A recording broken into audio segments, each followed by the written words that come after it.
नमस्कार, मैं डॉक्टर दिलीप बारसागड़े, स्पर्श संस्था से। आज आप सबसे मैं एक अहम सवाल पूछना चाहता हूँ। क्या आप अपने घर के किसी महिला सदस्य को मेंस्ट्रुएशन के कारण घर से बाहर निकालते हो?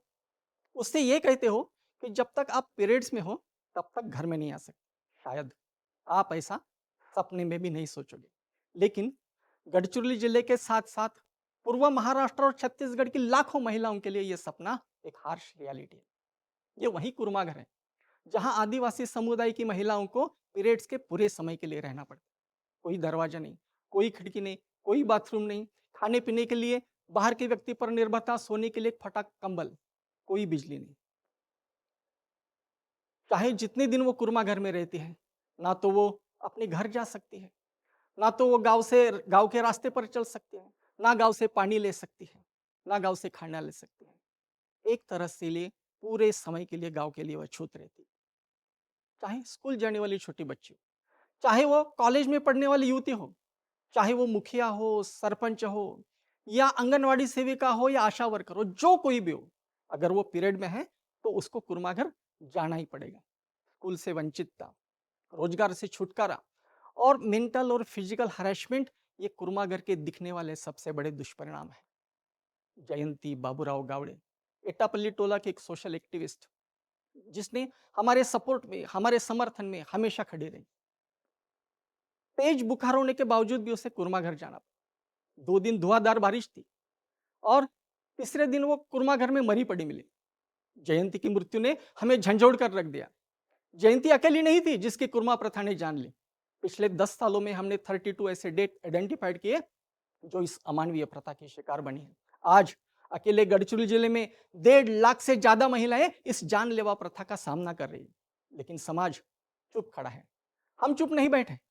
हम महिलाओं के पास में गए, उनसे संवाद किया, इस प्रथा की गहराई को समझा। हम आज तक करीबन 12.5 लाख महिलाओं से वन टू वन बात की है। एक भी महिला हमें ऐसी नहीं मिली कि जिसने कहा कि मैं खुशी से कुर्मा घर जाती हूँ। सबने कहा हमें इस कैद से आजादी चाहिए। इससे हमारा कॉन्फिडेंस बढ़ा और साथ में कॉज के प्रति कमिटमेंट भी। इस कस्टम की सबसे बड़ी विक्टिम एडोलसेंट गर्ल थी। वो किताबों में पढ़ती थी menstruation is a natural and biological process, लेकिन इसी प्रोसेस के कारण उनको अछूतो भरी जिंदगी जीनी पड़ती थी।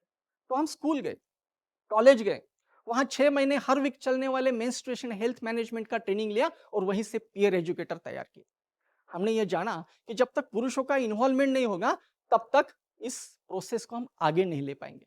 तो हमने कॉर्नर मीटिंग्स ली, पुरुषों का विश्वास संपादन किया और हमने ये देखा पुजारी, भूमका, वैदू, गायता, ये जो ट्रेडिशनल फेथ लीडर्स है, जो गांव के कल्चरल हेड होते हैं, उनको हमने हमारे साथ जोड़ा और हमने बदलाव देखा।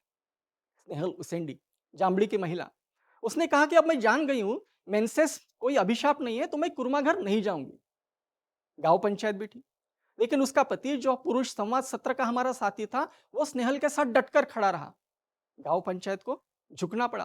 स्नेहल अब कुर्माघर नहीं जाती, तो उसको देखकर और गांव की 10 लड़कियां कुर्माघर नहीं जा रही है। स्नेहल के एक कदम बढ़ाने से गांव में बदलाव देखने को मिला। आज स्पर्श ने 350 विलेजेस तक अपना काम फैलाया है। 35,000 महिलाएं हमारे साथ जुड़ चुकी हैं, जिनमें से 12,500 महिलाओं को हमने प्रशिक्षण दिया है। 4,000 एडोलसेंट गर्ल्स पीयर एजुकेटर के रूप में काम कर रहे हैं और 82 मेल कम्युनिटी चैंपियंस हमारे साथ कंधे से कंधा मिलाकर खड़े हैं। लेकिन इस आंकड़ों से परे भी हमें बदलाव देखने को मिला। सीताटोला की कुछ महिला हमारे पास आई। उन्होंने कहा कि हम ऐसी जगह बनाना चाहते हैं जहां पीरियड्स वाली और नॉन पीरियड्स वाली महिलाएं साथ में आए। हमने कुछ संसाधनों के साथ पहल की। महिलाओं ने 1 साल पसीना बहाया और श्रमदान करके उन्होंने मावास्कना लोन खड़ा किया, जिसका अर्थ होता है मेरे हक का घर। वो वहां आती है, साथ में रहते हैं, अपने स्वास्थ्य के बारे में, परिवार के बारे में, इतना ही नहीं तो गांव के विकास के बारे में भी वहां चर्चा करती है। वहाँ से वहाँ रखी सिलाई मशीन से वो सैनिटरी पैड सीती है, बाजू के किचन गार्डन से पौष्टिक सब्जियाँ उगाती है, रोज के खाने में इस्तेमाल करती है। वो महज अब एक घर नहीं रहा, तो पूरे गांव के लिए वो परिवर्तन का केंद्र बन गया है। हम ऐसे ही 4 परिवर्तन के केंद्र और बनाना चाहते हैं, जहाँ 3,300 महिलाएं अपने डिग्निटी के साथ, स्वाभिमान के साथ, आत्मनिर्भरता के साथ जीने के लिए उनके खुद का ओन स्पेस मिलेगा। 2 साल के बिहेवियर चेंज प्रोग्राम को लेकर खड़े होने वाले एक मावा आस्कना लोन के लिए 15 लाख रुपए लगते हैं। हमें 4 मावा आस्कना लोन के लिए 60 लाख रुपए की आवश्यकता है।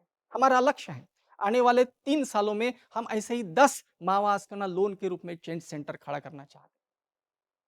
तो आइए चुप्पी तोड़ते हैं, खामोशी छोड़ते हैं और एक ऐसी जगह का निर्माण करते हैं जहां हर आदिवासी लड़की बिना शर्म के, बिना डर के, बिना भेदभाव के अपने सपनों के साथ जी सके। आपने मुझे सुना, आपका धन्यवाद।